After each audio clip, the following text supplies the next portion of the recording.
Namaste and welcome to the Bharat Varta podcast. I'm Roshan Karyappa. On the podcast today, we have Bharat and Gurpreet, the authors of a soon-to-be released book, Pallavas and Chalukyas, Co-optation in Stone, that discusses the glorious achievements of the Pallava and Chalukya dynasties and their awe-inducing temple constructions. Before we begin, a brief introduction of our guests and authors. Gurpreet is a finance professional who is interested in travel, history, literature, and loves exploring various themes relating to Indian culture and its origins. She's based in Mumbai and is on Twitter as at Guri Chopra. That's Gurichopra. Welcome, Gurpreet. Thank you so much for joining Thanks, us. Roshan. Thank you for having me here, Roshan. Thanks. Yeah, and then Bharat has worked in the automotive, technology, and IT services industries for a couple of decades now. He's interested in travel, history, photography, literature, and politics. He's based in Chennai and is on Twitter as at Braku. That's BRAKOO. Welcome, Bharat. Good to finally meet you. Yeah, it's nice to be on your show. Right. So thanks so much, Bharat and Gurpreet, for joining us. And let's get started. Maybe I can begin with you, Gurpreet. Could you talk to us about how the book came about? Yeah, sure. So this actually began with a couple of Twitter threads for me, and I think for Bharat as well, because personally, I was really attracted to these consecrated temple spaces and the aesthetics that I could experience when I visited them. So I started extensively sharing my experiences on Twitter and blogging a bit about it. And the response that I received was unexpectedly positive, where I realized that there was this vacuum where most people did not really understand what the sculptures were about or what the temple actually meant. They would treat the temple like a historical monument and just not have any sort of a context to it. And that is where Indic Academy came in and gave us an opportunity to research more on, our travels and then write about it. And, this is something that I'm really thankful for, because I'm sure this will probably be a reach out to that audience that really wants to know more about their, culture and their civilization connect. And the temples are right in the center of that. So that's how it began for me. Okay.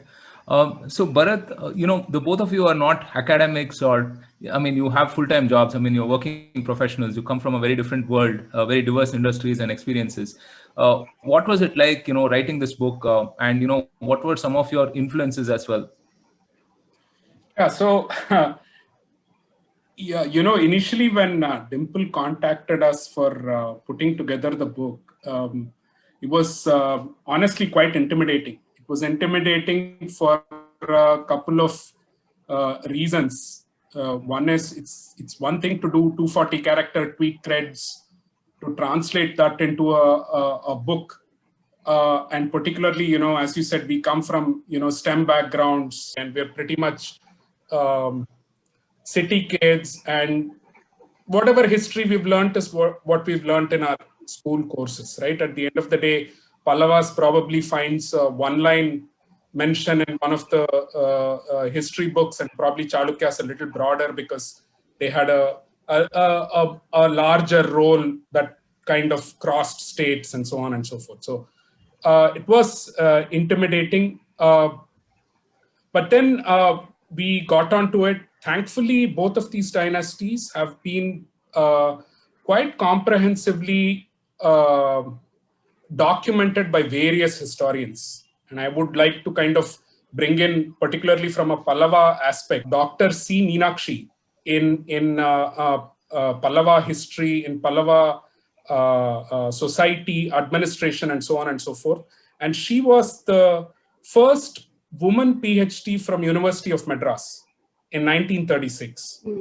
And she traveled the length and breadth of the state, and she's visited so many of the temples. She's gone through the whole plethora of inscriptions, the copper plates, and kind of put together how the dynasty came into place, and how it kind of developed, what role it played in South India, and so on. I would like to take a step back. First of all, the thing was, we were putting Twitter threads. These Twitter threads were not necessarily Pallavas and Chalukyas. They were temples from all over the place, right? My travel takes me down to Madurai, to Tirunelveli, and Tamil Nadu has 35 to 40,000 living temples till date, and several of them are 1,500 years old, very ancient, still functioning, still living, still being worshipped. So we were putting a whole set of pictures out with short messages about the temple or about the dynasty. And as Guri said, there was a lot of vacuum around knowledge of these temples.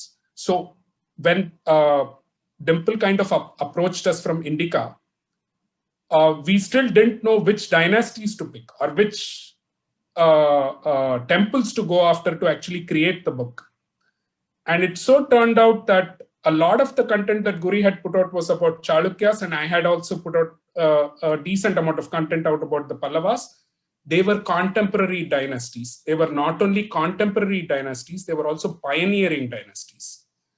Temple construction before both these kingdoms appeared on the scene in South India was very different.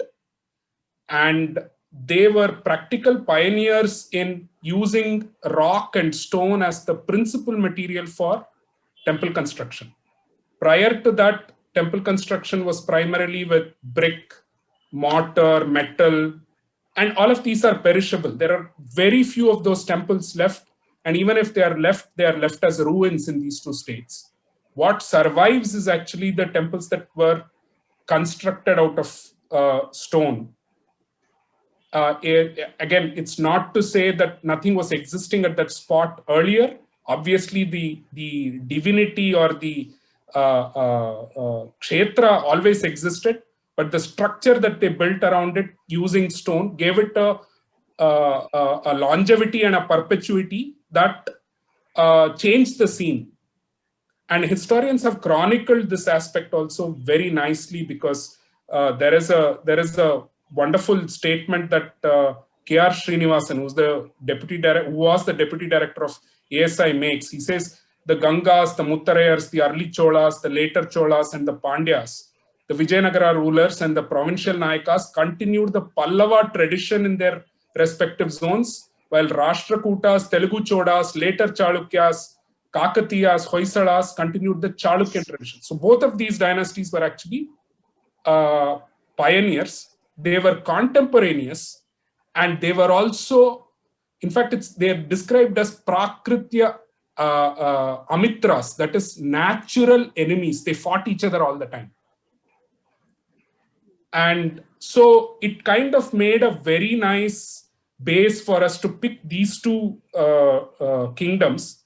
They were pioneers. They continuously fought each other, conquered each other's territories. And that's where they come in, look at each other's temples, pick off on those, go back to adopting them, and at the same time continue patronizing the temples which they conquered. So there is a lot of co-opetition that you see, and that's the reason why we named it co-opetition in stone, while in fact they were feuding kingdoms. Right. So a lot of how we went about was, given the background that we were in, there was a lot of reading to be done. There was a lot of secondary research to be done.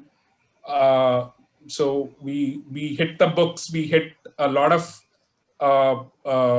material which is available, thankfully, fairly freely on the net. There are books that have been published. There are scholarly PhD treatises that have been published. So we went through a lot of that, kind of formed a structure. But at the end of the day, this is an illustrations book. This is a coffee table book with a smattering of history, with a smattering of the society of those times, architecture, tales from the Puranas on whatever has been sculpted on those walls, and so on and so forth. But it's got about, 450 to 500 images. I don't remember the count anymore, but we've put it together. It's about 350 pages. So it's it'll transport you there. And that's for sure. That was the goal behind the book. Yeah, I think, oftentimes when you're reading history, some of it may come off as dry, and you might have to imagine yourself there. But what this book will do is basically literally transport you there in some sense. and let your imagination, take wings, right? So one final question on the research aspect of the book before we move on to, some of the nuances of the Pallavas and Chalukyas and the buildings themselves, right? So this process of going from Twitter threads to a book, right? I'm sure there were many different things that happened in between, right? So Guri, would you like to add to what Bharat mentioned in terms of, picking the reference material, maybe doing all of these visits to the places, and then talking to people, so on and so forth, all of the process in between that happened? Yeah, sure. So even in when I started writing, it was a very amateurish kind of description where we just mainly talk about how you feel about visiting the place, maybe some of the iconography that we could understand. We would describe that.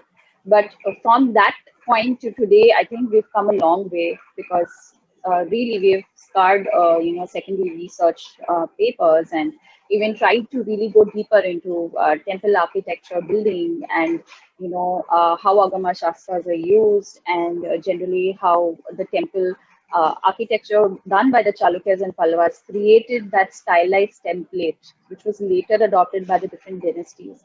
So there were a lot of these points that we were really unaware of, and this has been a learning and a growing journey for even me. I mean, what I am today able to understand about the Chalukyan temples, I don't think that was a perception available to me when I visited them about twice, 2 years ago. But now it's because I have that context, because I've put in that effort. Like I said, the context is really important because at this point in time, most of us are disconnected. Even if I were to speak to members in my family, most of them would not know really, what was the society at that time, how were they structured around the temples, and what was the purpose of temple building, how did we actually have such a sophisticated society that created that aesthetics that that is timeless, that even 2 centuries later if someone visits a Chalukyan temple, they're still hit by it. That's how powerful it is. And these kind of imagination of even creating these kind of mandalas or these sacred spaces, it's a very big thing. It's millennia of evolution of any civilization, and that is something that I've really taken away, and that really took a lot of effort in trying to understand, how the Chalukyas built those spaces, and studying their inscriptions for that matter, understanding what kind of stones they used, then why did they proceed with building a particular temple in a certain way, then how did they get inspired by the Pallavas, what was the impact of that. They also had a meeting point with the Nagara architecture. So we do see the North Indian kind of temples also there with the Chalukyas. So there were so many, points, and it was a 2-year wait, frankly, Roshan. I mean, we really did the research and we wrote the book, and it actually took 2 years for us to get to a final product, where we could also be satisfied with what we put there. So like Bharat said, if you read this book and if you're a complete novice, you have no idea about the Chalukyas and the Pallavas, you will definitely come out wiser. It will be pretty much more than a stepping stone for you, especially if you visit the places and you read through the book simultaneously. It will really give you a bird's eye view of the society, the politics, and how the temple was even managed. So we did put in some information tidbits about how the temple was also managed. So that's how it was a painful learning curve. I would want to put it that way, but it's very fulfilling. Right. So, Bharat, I mean, the temples themselves were beyond just constructions, right? So they were beyond, centers of worship. I mean, it was learning, it was wealth, and it was culture, and it was everything all put together, right? You mentioned, rock and stone as a key, like a unique attribute, right? Any other unique attributes about Pallavas and Chalukyas, beyond the construction element itself, that is, something to take notice of? The temples and their administration portion of it kind of started developing in and around the temple, with the land grants being given to the temple. And once the land grants were given, and this kind of developed not only in the Pallava period, but later Chola period as well, where these temple became also kind of an administrative entity for the region surrounding. A lot of the taxes were plowed back to the community through the temples. So whatever was collected would go back as a grant to the temples, and then the temples would then kind of contract to guilds in terms of, this is the amount of flowers I need, this is the food that needs to get prepared, this is the amount of cloth I will take. And that kind of helped guilds also develop their strength of industry in that particular region. So they were a very core part of administration. They were naturally a core part of social life, undoubtedly, because not only is it the economic development, but the spiritual aspect, the coming together of the community during these temple festivals, various families having responsibility for completing certain activities related to the temple. So it was a social structure per se. It was the center of arts. It was the center of dance. It was the center of painting. It was the center of education. So it brought together a kind of, it was the core of Hindu society at that point in time. It was the core of developing society, economics, arts, architecture, education. In fact, recently I read another, very recently there was something out on how Cholas ran a hospital. Because of the pandemic times, there was an article that came out, I think a week or so back, how they ran a hospital very, very close to a temple or within a temple premise to kind of deal with a situation that arose. So that's how much of a core of society it was. So it's not just about the art, architecture portion of it, but also how it becomes the center around which a lot of the administrative activity and societal activities pivot. Right. Truly fascinating. So, Gurpreet, any specific temples that you'd like to talk about that you've profiled in the book? Yeah, sure. So I'd like to speak about two of them. One would be the Badami Cave temples, which I think are an epoch in their own right. And then the second one would be the Virupaksha temple at Padradakalu, which is the last monument the Chalukyas made, and which is like the zenith, in terms of the kind of output that they could produce.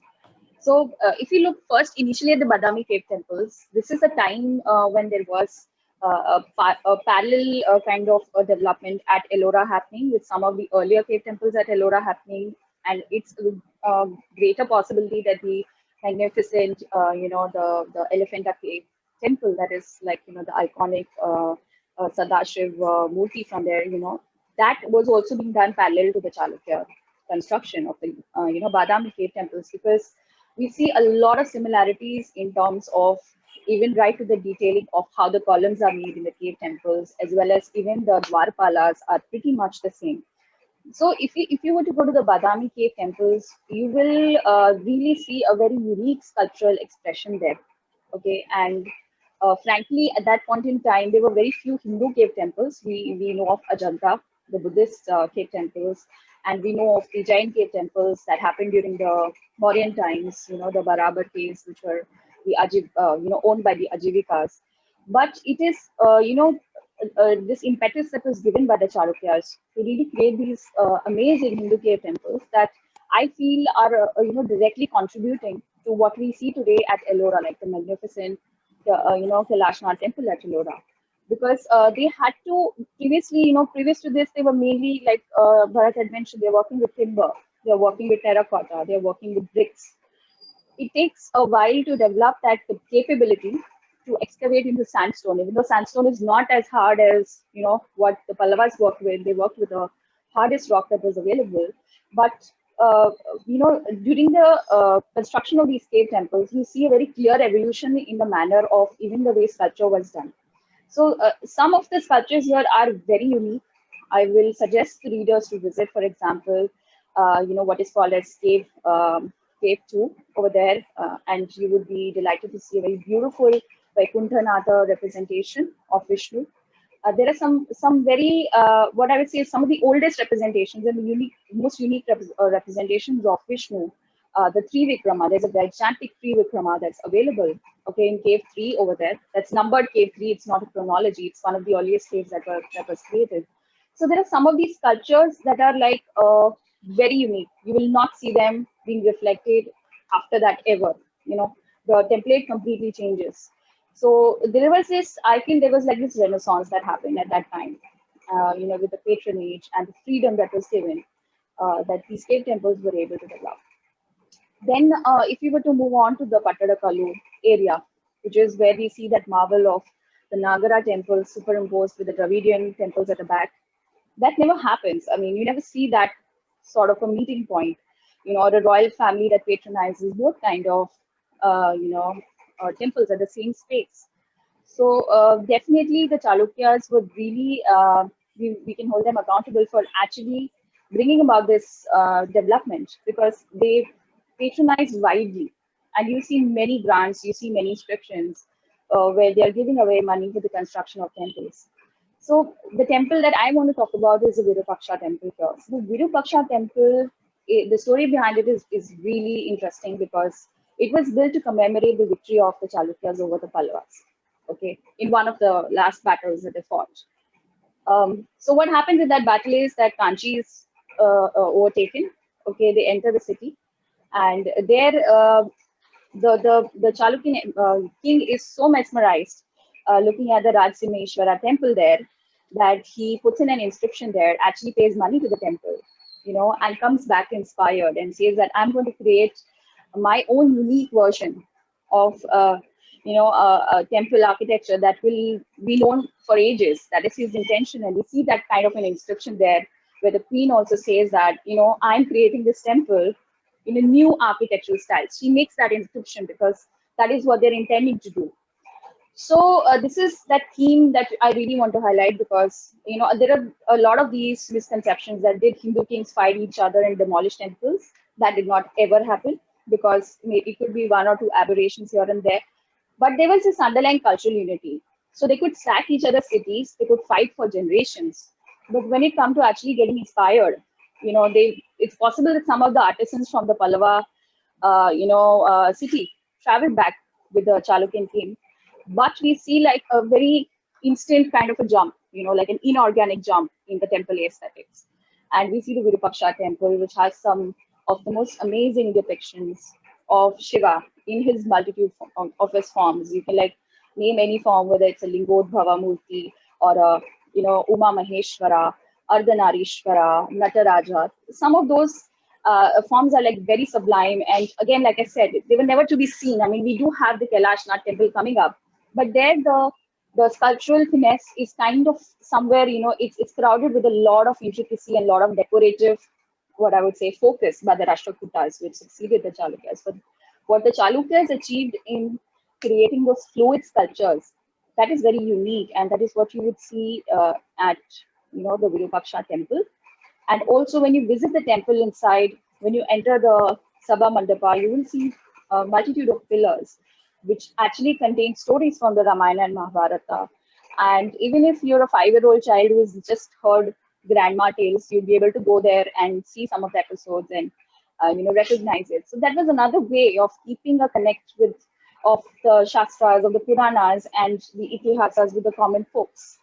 And it's literally like a gallery, frankly, if you were to walk around it. It's literally a very beautiful structure. And that same similar kind of a pattern is seen on the top floor of the Kailash Nath temple, right? Right at the roof, we have some miniature shrines. If you were to take a picture and compare it with the Virupaksha temple, there's very little difference.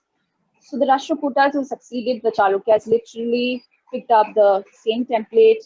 They obviously used the same guilds that were available, and you know, the magnum opus that we see in the form of Kailash Nath at Ellora is, I feel, an indirect contribution of the Chalukyas, without doubt. So these are some of the monuments that I wanted to highlight. You've painted a very beautiful picture for all of us who are listening, you know, and all of us have been... I hope people visit. I hope people listen to this and really visit these places. I would love to see that happen. Yeah, I think all of us have been locked up at our homes for about a year now, more than that. So I think whenever, you know, it's time for us, whenever time permits, I mean, we should definitely do visit. So Bharat, you know, temples again have such fascinating stories and anecdotes associated with them, right? I mean, there might have been stories about why a particular sculpture was done a particular way, or why something else happened. Any interesting anecdotes and stories that you picked up in your research specifically on this book? More than an anecdote, I want to kind of touch upon some concepts that you can see in Vaikunta Perumal temple. And there is an interesting thing about the temple, because there is a separate book written by Dennis Hudson, who's obviously not Indian, and he actually wrote a book entirely on Vaikunta Perumal temple. The book itself is quite a massive one. It must be easily 250 to 300 pages just on one temple. The reason he did that was, as he got into the research, he read through what C. Meenakshi had put up, historians, and he kind of and he read a lot of the Tamil Alvar pasurams about the temple, about those times, because Tirumangai Alvar has done what you call Mangala Sasam, that is praise of the Lord, that is installed in that particular temple. And there were 12 Vaishnava Bhakti saints who were called Alvars, and Tirumangai Alvar has visited that temple and was a contemporary of Pallava Malla, of Nandivarma Pallava, who actually built the temple. And what you will see is the temple has 2-3 different elements to it. One is there is an outer corridor on which there are panels where the entire history of the Pallavas was sculpted around that corridor. Starting from the left-hand side, you kind of perambulate and then you go all the way out. And starting from the first Pallava all the way till Pallava Malla's own history is sculpted on those walls. So that's one point. Then just as you come out of the corridor, there is a moat. And after the moat is the structure of the temple. And the temple is built in 4 tiers. The first tier is where you go and you pray. That's the regular sanctum sanctorum to which you go. And then you have a staircase that leads you to a 2nd level, and another staircase which leads you to the 3rd level. And then there is a 4th level. Unfortunately, the temple is in such bad shape, you can't go beyond the 2nd level. The 3rd level is only accessed by Archaeological Society of India functionaries. You can't go there. But you have 3 forms of Vishnu. One is Vishnu seated, one is Vishnu lying in the 2nd layer, the other is Vishnu standing, and the 4th layer is just an empty shrine. So it's kind of the gross body, the causal body, and so on, leading all the way to the Atman. So the temple itself is considered the body of God. And if the moat fills up with water, it is practically as if the Lord is floating on the ocean of milk. So to take a philosophical concept and to translate it into architecture is a phenomenal amount of intellectual thinking for you to actually structure the temple that way. And each body's level has related sculptures on the outside. So if you go to the ground level and see the sculptures on the wall of the main shrine, they will all represent the different continents that are shown in Bhagavata Purana. You'll have the continent of Plaksha, and you'll have the continent of where Varaha was there. So it is kind of representing the physical realm in which the Lord manifests. You go 1 layer above, then it is all the stories of Krishna. And unfortunately, the 3rd level and the 4th level are inaccessible. So I really don't know what is there. And unfortunately, none of it is documented as well. But to represent a philosophical concept as the structure of the temple itself is a fantastic thought. And that amount of thought was actually put into constructing the temple. And it is said that on Vaikunta Ekadasi day, lakhs of people thronged to the place. Hardly anybody knows what's on the walls. Hardly anybody knows the concepts that went into the temple, but it's still functioning and it's there. A similar thing was done by his predecessor. Of course, not a multi-tiered temple form, but it was literally bringing Kailasa down to earth. And he says as much, Rajasimha Pallava, when he builds the Kailasanatha temple, and that's the temple that Guri talked about, where the Chalukya king comes, he invades, he sees the temple, takes that concept, builds his temple, which is picked on by Rashtrakutas, and they go and build the Kailasanatha temple in Ellora. So there is a connect that forms through this temple. And this temple again is literally anything and everything about Kailasa that is there. In fact, the anecdote goes that Vikramaditya comes with a great anger because he has to avenge what happened to Pulikesi. He has to avenge what happened with his previous kings. And he comes with the sole intent of going and destroying everything that is there in Kanchi. And then he comes into Kailasanatha temple, and Kailasanatha temple sculptures are something beyond, you cannot imagine it. It's a very different scale and aesthetic of sculpting. Every sculpture of Shiva will have a very alluring smile to it. There is, and in fact, that it has been sculpted by Rajasimha himself. He says, Harasya harahasam atimanam atyadbhutam.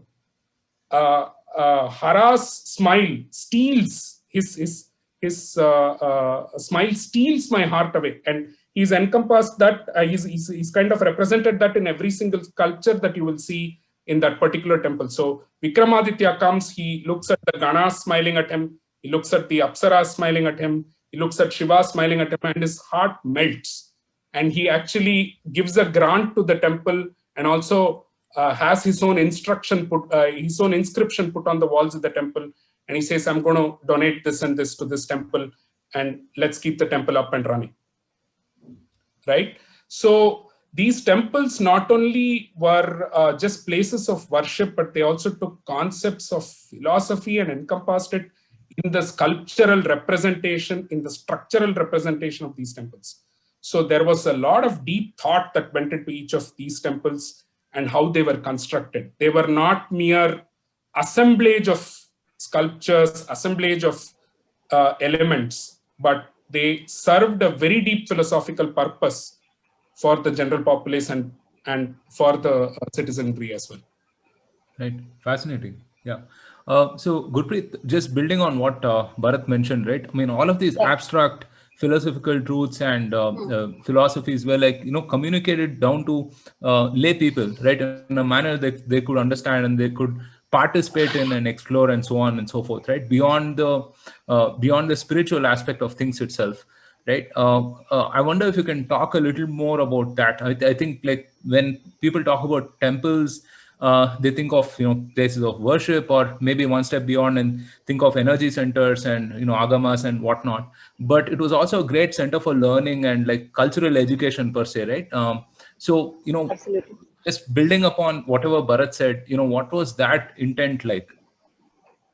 Okay, so I think generally all temples are built on the concept of the Vastu Purusha, or the cosmic man. They try to create a mandala or a power center that kind of represents the cosmos for you. So they try to place the deities or the entrance of the temple in such a way that it actually meets the Vastu requirements. So that's how they construct the mandala. And for an individual to walk into that space, your energies are reformed. You can actually, it's an experiential thing. It's not a theoretical thing. You can study as much as you want, unless or until you walk into a temple, you will never really be able to experience what, it was built for. That is one aspect. And the other aspect, which you're talking about, the cultural aspect, yes, because, for example, at the Virupaksha temple, we have inscriptions which tell us that there were dance schools, sponsored by the temple based on the offerings that the temple would get. So they actually sponsored generations, and there were generations of names carved there. So there would be people being trained there. And they also have references to Natya Shastra, which is supposed to be a predominant, made in the North India, but it was a pan-India. There was no North India, South India kind of a divide at that point in time. We find Sanskrit inscriptions and prashastis of the Chalukyan king in addition to his, the old Kannada inscriptions that are there. So we do have these cultural activities going on. There are actually different sects traveling. Like, for instance, we see the presence of the Pashupata sect there, which was pretty much being followed or was on the rise around that time in the country. So different sects would come and visit their established camps there. There would be educational enterprises. There would be not just a teaching of Puranas, but other subjects as well, like Vyakarna, astronomy, grammar, okay, even the sciences. Because if you have to yourself, if you want to be an architect or a sthapati, you need to actually have the knowledge about geometry, about mathematics, about astronomy. So it's actually a very complex calculation if you want to really be a part of temple building. So just to even get there, frankly, even at this point in time, if you were to look at the temple plans of some of these big temples, it is mind-boggling how they did it at that point in time. They used very simple tools to create a perfect symmetrical structure so they could meet the agamic requirements and at the same time create a very beautiful aesthetic experience. So, you have to understand that there were these group of people, and these were not the privileged people. Like, for instance, the Sthapatis, they were people, who basically belonged to a particular, class, which is a non-Brahmin class, but they were the one who were approached for building temples. And there are also inscriptions where the ones who were part of the building of the Virupaksha temple, they were exempt from taxes for life. They were given lands. So these are the kind of information that we find. And definitely around festivals, especially, and around different events in our life, temples are the main epicenters. Okay, they're educational in the sense that even if you visit them, even if you try to look at some of the sculptural panels there are a lot of the teachings of the Puranas that automatically become available to you if you can just go and stand and look at the pillar carving. And definitely, I'd like to touch on this point about the depiction of very deep philosophical concepts through sculpture. For instance, if you were to look at Nataraja, you know, we are unique in the sense of actually depicting Deva as a dancer, okay, who destroys the world. Science is pretty much moving towards that bit where, they're exploring how sound and rhythm could be the reason, for the creation of the universe, etc. So these were the kind of concepts, where you're talking about the creator and the destroyer of worlds. Worlds is someone who actually dances it into existence or destroys it via dance. This is a very unique concept. And I think, a temple is a beginning point. You need to start asking these questions, like, what is the meaning of this? Why are we depicting a deity with 5 or 6 arms? Why are we depicting a deity? What is the meaning of Ardhanarishwara? There are like a lot of, in fact, for instance, if you look at Ardhanarishwara, it is a play between Purusha and Prakriti. Now, that's a very old Indian concept where, Purusha is supposed to be the unmoving, inert kind of a force, and Prakriti is actually the manifestation of Purusha, a physical manifestation, energetic manifestation of Purusha. And the more I read about it, the more I feel that these concepts, they are not make believe, because somewhere I feel, in some maybe centuries later, science will reach to that point where they're able to objectively test this, the black matter bit, or, how did the universe begin? So there are a lot of these concepts where it's not just an equality of the genders like it's portrayed, but it's actually talking about the formation of the universe. Then there are these various concepts like the Lingodbhava Murti, for example. That is a manifestation of Shiva that is endless. So it's like it's an endless universe, it's an endless Brahman, and then he manifests himself into a concrete form. Okay, he comes out of the linga that is an endless linga, and he manifests himself. And I feel like civilizationally we have this unique trait of not just looking at divinity in a, what I would say, nirgun form, okay, just like something that we cannot approach, that is completely away, but actually we're able to give attributes to it. We're able to create deities out of it, and any multitude of deities. So if you, the way I look at a temple to me, the more I study about it, it signifies freedom, it signifies diversity, and it signifies advancement. Whether you're an atheist or whether you're someone who's just curious, you can approach a temple, and actually look at even the facade of the temple will tell you the diversity. Because, you cannot approach divine just through one way. I mean, if it is divinity, it can manifest in multitude of forms. And so you have like 30 types of forms of Shiva on the outside of the temple. So this is also to get the devotee an idea that see, these are multitude. The universe is infinite.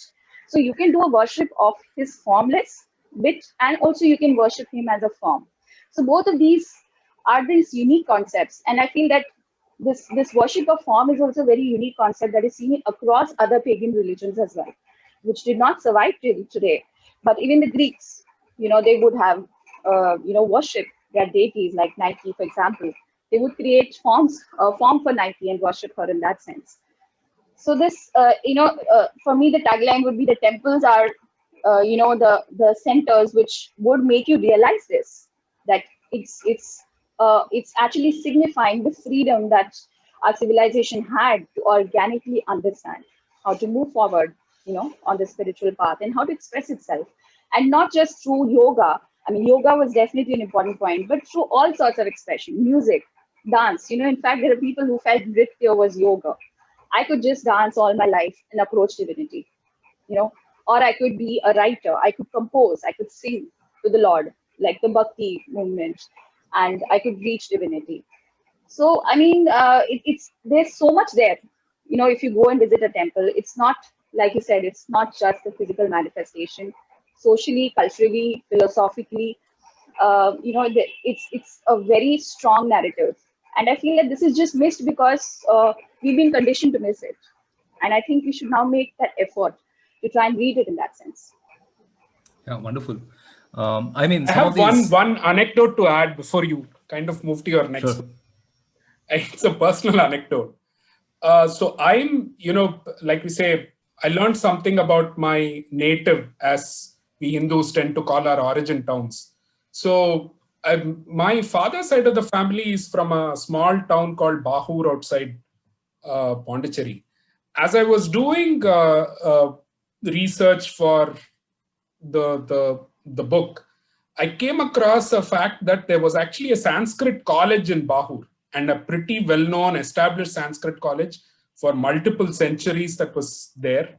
And it used to teach, as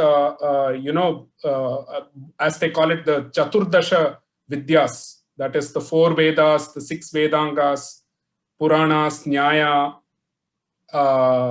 Dharma Shastra, and Mimamsa, right? So, the Pallavas actually had given 3 villages to take care of this particular Sanskrit college. It seems Mahapariva, and I kind of inquired because I had no clue. I inquired back with the elders of my family, and they told me later that Mahapariva of Kanchi actually wanted to do some excavations in the town. But unfortunately, the project didn't move forward due to various reasons, and it never happened. So you kind of discover certain things about your own roots and so on when you get into the research of it, because you're born, brought up in a particular town, or you have origins from a particular town.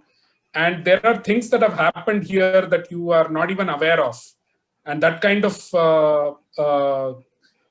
gives you a new perspective to things, to your own roots, when you go through this kind of literature survey before you get into the book. So that was something interesting for me. Yeah, fascinating. When, just listening to the last 10, 15 minutes, I mean, these conceptions are so sophisticated that, it must have come from an advanced form of thinking, right?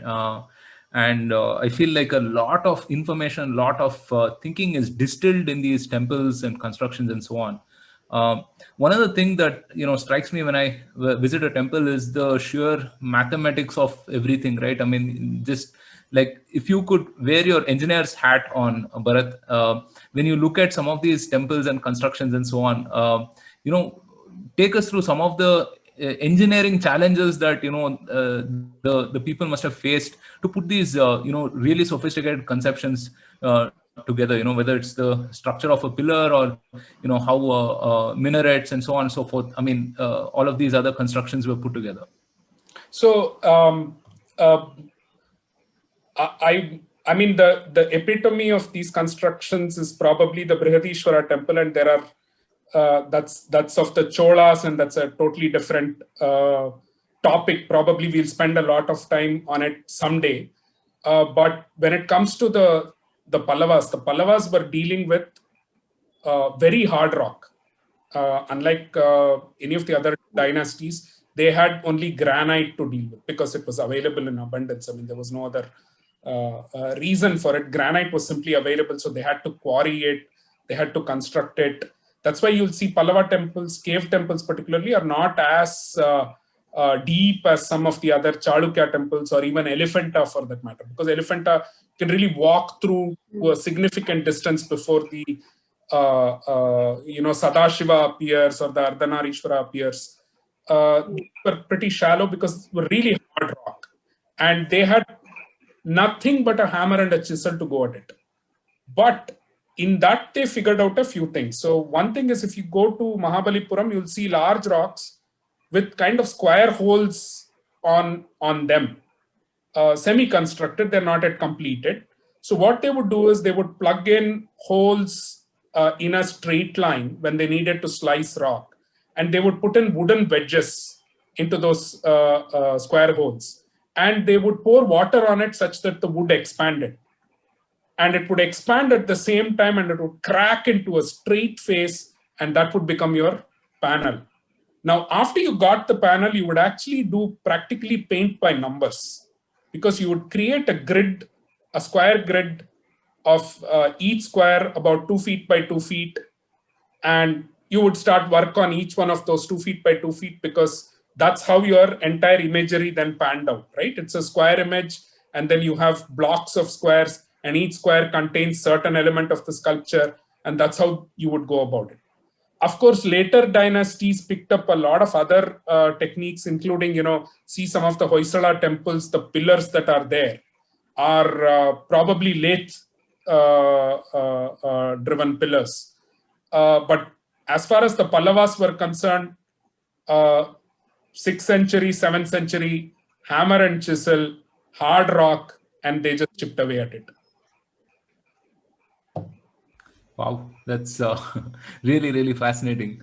Gurpreet, you spoke about some of the influences, right? I mean, you briefly said there could be North Indian influences and so on. Were there other kinds of influences in the architecture itself? Yeah, so we see the presence of Nagara temples at Pattadakallu. Okay, so and they were patronized by the royal family because we find inscriptions on them mentioning the same. And these were some of the earliest temples built. So it's not like they started building Dravidian temples. They actually started building Nagara temples at the site. And towards the end of the reign of the Chalukyas, the latter temples, the more sophisticated and the bigger temples came up. So in terms of the influence of the North, what I will see is, like, for instance, they wanted to position Pattadakallu as Kashi of the South.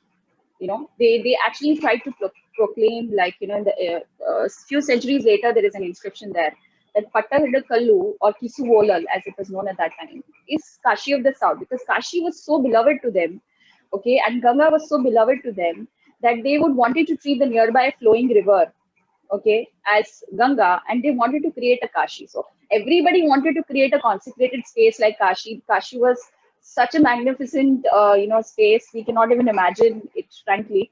We've lost, any possibility of reconstructing it in that sense. But it really inspired, and this is a theme that I see, across regions. It's not just the Chalukyas. So the idea is that they want to claim their own Kashi. That is another way where we see that connect. And also, there was some cross-pollination of themes happening. For instance, the Nagara temples, typically on the spire of the temple, they have this section called the Mukhapatti, okay, which is a projecting kind of a sculpture which shows a form of the deity enshrined inside. So if it's a Shiva temple, you will see maybe a Nataraja, or you will see an Uma Maheshwara, one of those sculptures. So this was not present in the Dravidian temples that were constructed before this, by the Chalukyas. But what happened is that later, what they did is they created a component called Sukhanasi, which was not there before. Okay, so they created a projection on the Dravidian Vimana, and they started, they added the sculpture there for Shiva. So they added a Nataraja sculpture on the, Virupaksha temple. So this is something very uniquely Chalukyan. So they got inspiration from the Pallavas. And they also got inspiration from some of the, Nagara style sthapatis also that they had patronized. And there was this cross-pollination of ideas that really happened. We see the influence of the other parts of the country, even in the Prashastis. So Prashastis are like these proclamations made by the kings about themselves. So there is this attempt to imitate Kalidasa, okay, in his Prashasti. So the Chalukyan king wants to look like his Prashasti is as beautiful as a poetry of Kalidasa. And literally, the person who's composing it tries to follow the same meter and the same scheme. And in the end, proclaims that I'm similar to Kalidasa. So there are some of these themes that it's like you could go deep south, you could travel deep north, and like for instance, some works of Kalidasa, like Raghuvamsham, are known all across. Natya Shastra is known all across. And there is this underlying cultural unity, like I said, which is really absent in our school textbooks. Of course, there were political differences because we are a diverse group of people, so there will be political differences.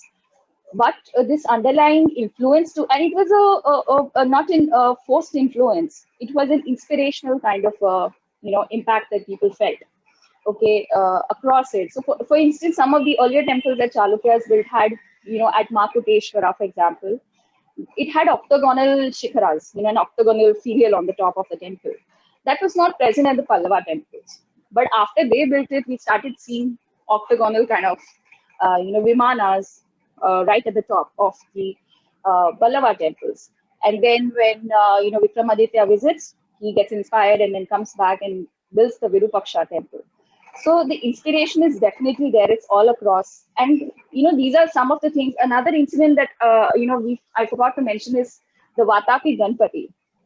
Okay, so after the, it's like on and off war between Chalukyas and Pallavas. Generations are involved in, taking revenge and re-revenge, of each other. And in one of the raids that the Pallavas do on Badami, they go in because there is a Ganpati installed at Badami, okay, and they're so influenced by that beautiful sculpture that they feel that, okay, we want to very respectfully carry this Ganpati down south and install it, okay. So they do that. They go to a place and install it, and what happens is that years later, Muthi Swami Dikshitar composes a song, Vatapi Ganpatin Baje, that is one of the most famous songs that are sung. So irrespective of whatever your political differences were, you were definitely influencing each other because we had the same kind of knowledge systems, thought models, or the same approach to divinity, frankly. So, and we have to understand that these were pilgrimage centers. So people would have moved across freely. It didn't matter whether Chalukyas and Pallavas were fighting. If somebody wanted to visit the Kailashnath temple, the beautiful Kailashnath temple, and people would be visiting it from all across the country. Okay, and vice versa, people would have traveled to Pattadakallu or traveled to the Badami caves in their infancy to get a darshan.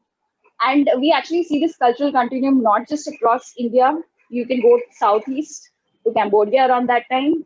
At that time, there is a king in Cambodia who calls his capital as Hariharalaya, Harihar, after the deity Harihar. So it's like actually cultural continuum. Even if you board a ship and go to Cambodia, you will not feel out of place. You will see Shivalingas, you will see Vishnu temples all across. So there was this, it was a kind of like an epoch-making period, I feel, where people freely experimented with ideas. Different kinds of temples were constructed till they finalized that template that we see today. Right, fascinating. So this has been a superb conversation. I mean, we've covered plenty of different aspects, and certainly, I can't wait to go go and visit some of these sites and see it myself firsthand. So Bharat, parting thoughts. What do you hope the book will achieve? Oftentimes, when we talk about how our history is communicated, either through textbooks and so on, there is a sense of remorse that true justice is not being done to the rich culture of India specifically, right? So how would you hope that this contributes to that, solving that, basically? There are two parts to this. This is not the first book about Pallavas and Chalukyas. This will not be the last book about Pallavas and Chalukyas. But the point is, I think there is an academic section to it, which is what PhD students do: document the history, read through the plates, read through the inscriptions. But there is also a lot of, at the end of the day, I hope that's what this will inspire others to do, because like I said, Guri and I are by no stretch of imagination either well-versed in the Shastras or know our history to the extent that we ought to know. But there is a lot of material available. There is a lot of first-hand experience that you can gain. There's a lot of local knowledge that also exists when you visit those towns, because there are word-of-mouth stories that have passed on generation by generation about these dynasties and so on and so forth. So I'm hoping the book will lend itself to people who wish to travel. Take the book with you when you go. And not just that, but you also do your own travels. There's enough material available either on the internet or through published books or through libraries that you can access, online and offline, by which you can learn about your own history. And I would see that this kind of motivates more and more people to start writing as well on their perspective and their views of what they see and what they've come across. More and more of these travelogues come out, more and more of these books come out. I'm hoping that this kind of explodes into a lot more content getting created on our own history that gets published. Wonderful. That's a great note to end the podcast on.